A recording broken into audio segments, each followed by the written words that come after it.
This is Ben. I met him 7 weeks ago round the corner from my local pub. Initially I was put off by his appearance and the fact that he tried to sell me drugs. But as our conversation evolved, I found myself more and more interested in his story. My housing situation at the moment? Well, what I'll tell you about that is currently I do live in a house, but not in the kind of way that you'd think, not the official way. I've done that before and I've been let down, and this is at the moment, for want of a better word, I'm squatting. At the moment I just refuse to rent somewhere because I've done this since I was 18 years of age, actually renting properties and, you know, staying 6 months here, 12 months there, you know, however long a tenancy agreement was. But I've had a bad experience with my last landlord, where he ran off with my deposit, took property out of my flat because I was a couple of weeks behind in arrears. He's broken a load of housing rules under Section 21 of the Tenancy Act, and it's put me off renting again, because even though this is the first time it's happened to me, you know, there could always be a second time, and you know, as a result, I don't trust private landlords anymore. And the money I was paying to rent this place, you'd think that would buy you your rights, if you know what I mean. And you know, I've actually found that it's funny enough, I've actually found that squatting, you know, I've got more rights than I do being an actual tenant, you know, handing over £400–500 a month. You know, if you could believe that, I've actually got more rights wandering into a vacant property that's owned by somebody else in the middle of the night and sleeping there and, you know, having little parties there. I've got more right to do that than I do actually paying rent. You know, there's several people that do it with me, to be quite honest. I've got a couple of friends who are in a similar sort of boat, you know, got a similar sort of attitude to me. Unless they own it, they don't want to pay for it. There's a risk, obviously, you know, there's always going to be a risk that one day, you know, the police are going to turn up, kick the door down and throw you out. But, you know, as a squatter, even the police have got to give you notice that they're going to do that they're going to kick you out of somewhere that's not yours. You know, it's a no-brainer, really. What are you going to do? Are you going to pay for somewhere and get kicked out of there? Or are you going to not pay for somewhere and get all the rights and all your notices to get kicked out of there, giving you time to find somewhere else, time to, you know, rent somewhere else, time to, you know, break into somewhere else? I mean, you know, that's what I'm doing, because at the end of the day, it's, you know, it's saving me money. Pure and simple.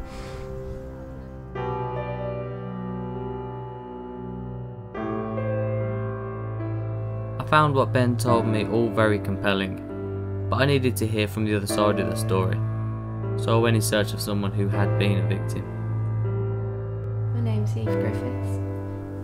I've got a small property developing company that I began just over 3 years ago now. It's not anything substantial, but it's okay for me. Griffiths Lettings, can I help you? People aren't buying houses at the moment. You know, I have a flat that's renovated and ready to go, and you know, we did a good job with it. It's finished to a good standard, but trying to move it on is much more difficult. Normally, you know, a house is done and it's sold within 6 months, but this one's been on for just over a year now. It's not going anywhere fast, so we keep having to reduce the price, and inevitably that means, you know, less money at the end of the day for us. I've built up a portfolio of about 20 properties over the past few years. Currently we've got 4 that we rent out, and the rest we've always sold on. At the moment, because like you say, the credit crunch, there's not much point us trying to sell every house that we develop, so for that reason we started to rent some properties out instead. I'll tell you what I want to happen is for the property that I'm in at the moment to become mine, because it's a nice house, and, you know, if I owned it, it'd be a lot nicer as well, because I could actually, you know, let my hair down a bit, get some electricity in place, a bit of gas, you know, put some stuff in there, make it nice and homely.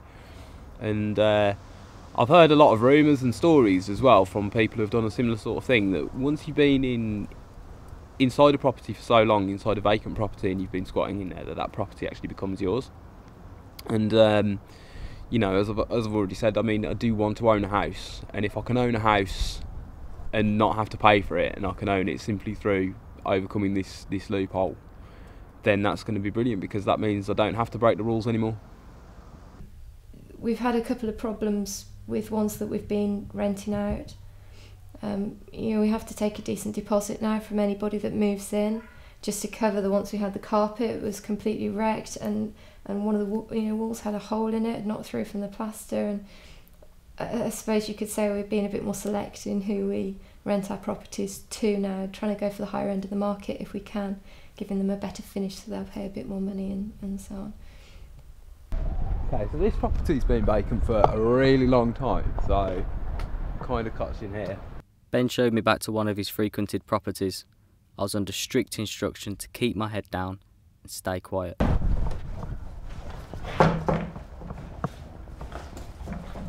Just watch yourself on these bikes and stuff. Somebody just left them in here, you know.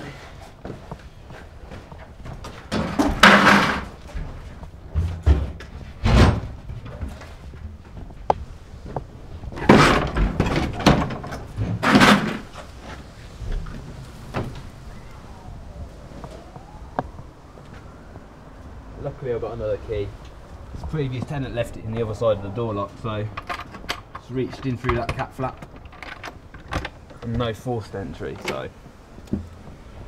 MTV, welcome to my crib. This is my little domain, so this is where I sleep.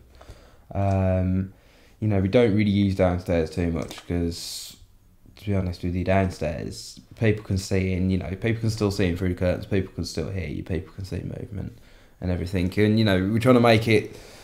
At the moment, we don't want people coming to us because it'll just be hassle for us. So we do stay upstairs, and at night time we've got to get candles out because it's just dark at the end of the day. So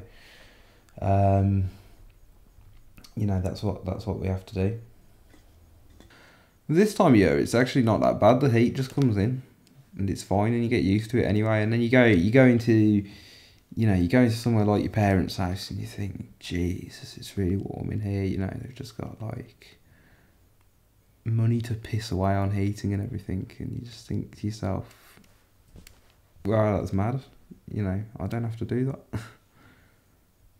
We had a property that was due to be rented out, and young man came and moved in. Seemed perfectly reasonable. Paid the deposit.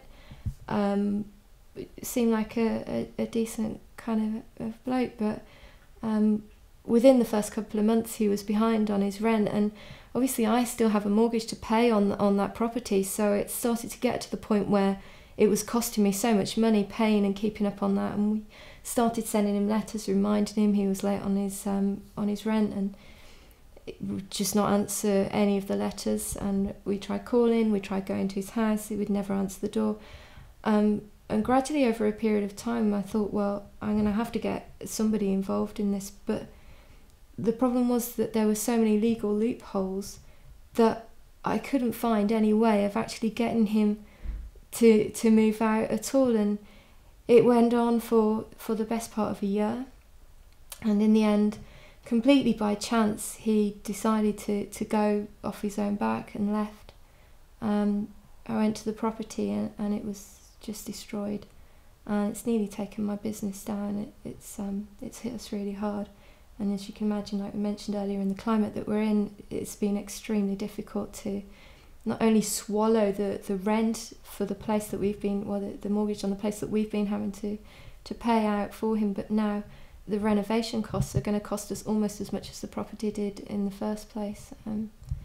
Just seems a little bit unfair that he would do that to us, really. We rented the property to him in good faith, and he's nearly taken our livelihood away. Disappointed, really, to be honest, and stuck with a hell of a hefty bill to pay. We've got a shower downstairs. The water still runs. I mean, the water is pretty cold, but at this time of year, water comes out, pretty, okay. And then other times, you do just take cold showers, but you get used to it. And And that's the thing, we also got little like gas cookers here as well, so if it's really cold and we want to take a bath or something, just, you know, heat up water in the saucepan. I was able to witness one of Ben's drug deals under the cover of darkness. This time, I was extra cautious not to be seen.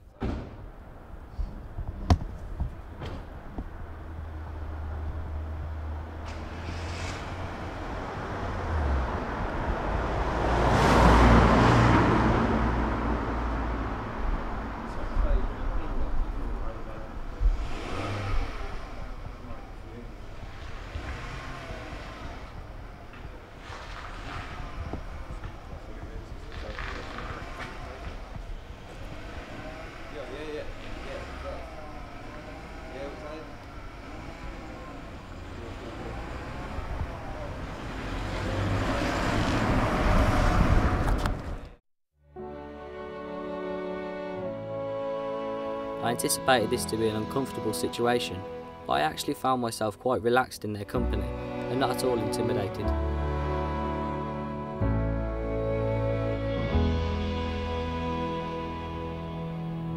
Out in the garden where we planted the seeds, there is a tree as old as me.